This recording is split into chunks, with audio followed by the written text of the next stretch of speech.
din po ni OBP yung Unresponsive po. Ang tinatanong ko lang, hindi ba yung designated, yung SDO, si Fajarda lang at si Acosta, hindi si VP, hindi siya yung PAYE eh. Ang liwa-liwanag. pero ang sinabi niyo po kanina yung accountable officer. Kaya nga, so yung accountable officer, yung SDO, nasa JCD. Hindi lang po yan si SDO po yung accountable Hindi, officer, or. Your Honor. Ang sabi doon, head of agency or person designated.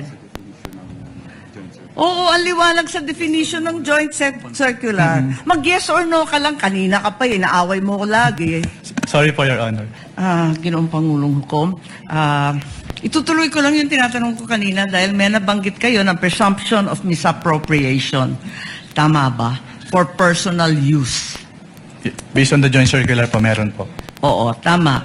Pagkatapos nun, tinitingnan ko yung joint circular at maliwanag that the presumption for misappropriation arises against the accountable officer.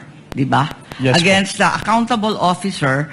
Sino ang accountable officer? Maliwanag naman yung joint circular. Sa 3.1, sabi, yung officer whose duties permit or require possession of government funds. Hindi ba?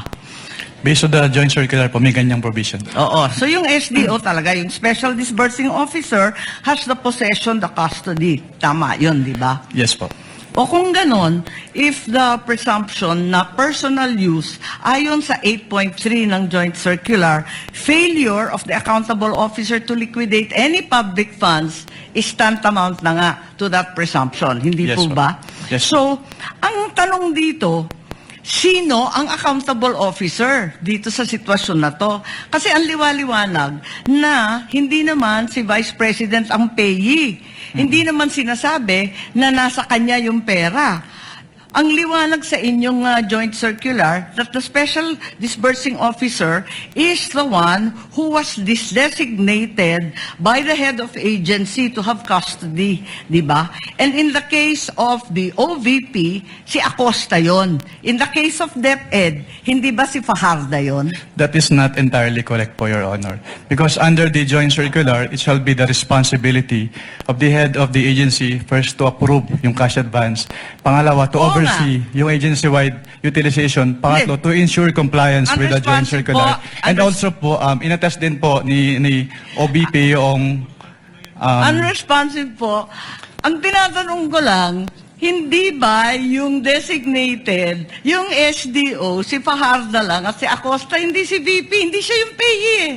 Ang liwa-liwanag. pero ang sinabi niyo po kanina yung accountable officer. Kaya nga, so yung accountable officer, yung SDO, nasa JCD. Hindi lang po yun si SDO po yung accountable Hindi, officer, or. Your Honor. Ang sabi doon, head of agency or person designated. Oo, ang liwanag sa definition ng joint circular. Mag-yes or no ka lang, kanina ka pa inaaway mo ko lagi. Sorry po, Your Honor. But hindi po ako pwedeng mag-answer categorically since yun nga po yung provision. But it's categorical. Na yes or Why don't either you go yes back or to your either joint no po. circular?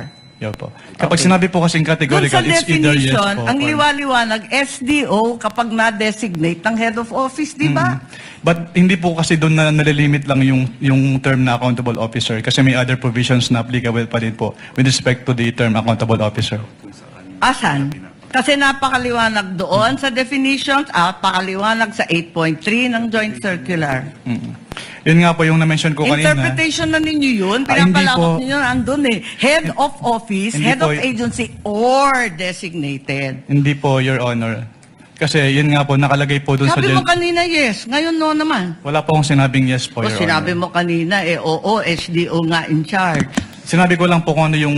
Kinonfirm ko lang po kung ano yung SDO po, Your Honor. Attorney Wamel, kindly avoid arguing with I Senator apologize Judge for Your Honor. Marcos. Sige Sorry. po. And kindly wind up, Senator Okay. Judge Marcos. Pwede lang itanong kasi nalito ako kahapon. Kahapon sinabi mo na si VP Sara lang ang first and only vice president that you audited na may confidential funds. Hindi ba? Sinabi mo yun, di ba? Yes po, Your Honor. Tapos, kahapon, nung pinakita ng depensa, yung SARO na si VP Binay, noong 22 December 2014, may binigay na 6 million kay VP Binay ang DBM.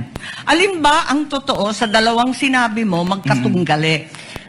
Yung pinakita po kahapon ay special allotment release order po. Ano. So nagkakaroon po ng special allotment release order kapag Alam merong... ko kung ano ang SARO, matagal na, tumanda na po kami sa Yes po. gobyerno. Pero hindi po kasi yan niliquidate sa ICFAO, so we wouldn't know if it was used Hindi, or pero not. ang klaro, may katibayan na hindi ka isa-isang VP, si VP Sara. Your Honor, since hindi po nagsabit ng liquidation, Teka. hindi din po... Teka, nandun ka na sa ICBAO noong 2014, sabi mo, di ba? Yes po. O kaya nga, Opo. o di kahit si VP Binay may confidential funds, the only VP audited was VP Sara. Ganun If ba I- yun? Since si VP Sara lang po yung nagsubmit ng liquidation. Pero Ba't hindi mo alam? if I may clarify po. Ba't hindi mo alam? Nandun ka na noong 2014. Dapat Opo. alam mo yun eh. If I may clarify po, Your Honor. Since wala pong budget dun sa GAA as to confidential fund at hindi naman po nag-liquidate si BPB na nung kanilang confidential fund. So hindi pa namin alam kung ginamit at hindi na po nakarating sa Hindi, COA ang tanong, yung SARO po. nabigyan ng confidential funds, humingi at nabigyan. May SARO eh. We wouldn't know Yun if lang it is naman ang used. tanong eh. Of course, you know, may SARO. Sinabi mo nga, totoo yung sarong yun. Anyway, alin ang totoo? Si VP Binay o si VP Sara? Talaga bang totoo yung dalawa o iisa lang? We don't know. Based on our records po, si VP Sara lang po yung may liquidation. So maraming we don't know ang COA? Ganun ba yun? Based on our records po, si VP Sara lang po yung nag-liquidate nung confidential fund. Eh may record nga ng SARO. Maraming salamat. Kindly wind up. Presiding Judge. Thank you, Senator Judge Marcos. Okay, kanina sinabi mo na hindi ka umabot doon sa notice of disallowance pero andun pa rin sa ICBAO nung na-release yung notice of suspension, di ba? Yes po, Your Honor. Okay. So, doon sa notice of suspension, katulad ng disallowance, nasabi mo, kahit wala ka na ron, you were made aware kasi nabalitaan mo, pinagbawal ba ng COA yung mga confidential expenses dahil peke o fictitious, gawa-gawa lang yung mga AR? Anong pong notice yung tinutukoy niyo po, Your Honor? Doon sa mga AR ng OVP, meron bang sinabi na gawa-gawa lang, hindi tunay, peke? Dahil hindi po yan yung focus ng audit namin, wala po kaming basis para magkaroon ng findings po doon sa mga sinasabi niyo. So ang sagot, no. Walang sinasabi na fictitious yung AR. At doon sa AOM, pati sa suspension, gano'n na rin sa ND, sinabi ba ng COA na yung AR and documentary evidence of payments, yung debt, peke, falsipikado, huwad? Since hindi po yan yung focus ng audit po namin, wala po kaming findings about that, Your Honor. Sinabi ba doon na falsipikado yung debt at saka yung AR? Na it was forged, kumbaga? Wala pong ganong findings, Your Honor. Wala rin, di ba? At doon sa mga pangalan ng mga recipient ng award, tama ba ako sa pagkaintindi na hindi rin sinita ng COA yung mga kakaibang pangalan tulad ng Mary Grace Piatos, Andy Lim, etc.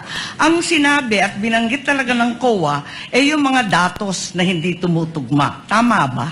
Since what we did is compliance audit po at wala namang provision yung circular as to the use of aliases, yes po, wala po kaming findings po. Kasi sabi mo nga, neither allowed nor prohibited. Tama po. So, doon sa AOM at sa notice of suspension, the names of these reward recipients was never raised by COA.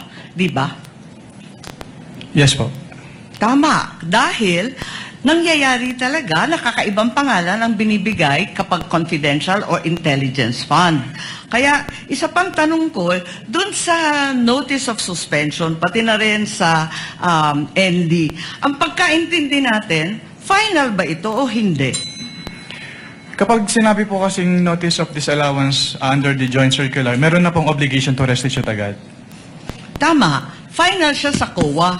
Pero kahit ang desisyon ng COA pwedeng dalhin sa Supreme Court para maging pinal na pinal. Di po ba? I-clarify ko lang po, kapag dumating na po kasi sa Supreme Court, ang tanging ground na lang po dyan ay grave abuse of discretion amounting to lack or excess of jurisdiction. So wala na pong kinalaman po yung factual matters. Ganun nga, talaga naman na matters of fact, hindi naman rin na-raise sa Supreme Court, tama ka doon. Pero hindi pinal. Pwedeng dalhin sa Korte Suprema. At no point at this final. I-clarify ko lang po, yung decision po ng COA to restitute ay hindi po apektado nung pag-file sa Supreme Court. So kahit mag-file po sila ng petition for certiorari sa Supreme Court, kailangan na po nilang ibalik agad. Kasi yung pendency po ng petition for certiorari, hindi po niya na-stay yung obligation to Naintindihan restitute. natin yon, pero hindi pa tapos ang kaso. Pwede pang dalhin sa Korte Suprema, hindi po ba? At saka dun sa notice of suspension, balikan ko lang. Was there a finding na ginamit sa pansarili yung mga confidential funds ng OVP?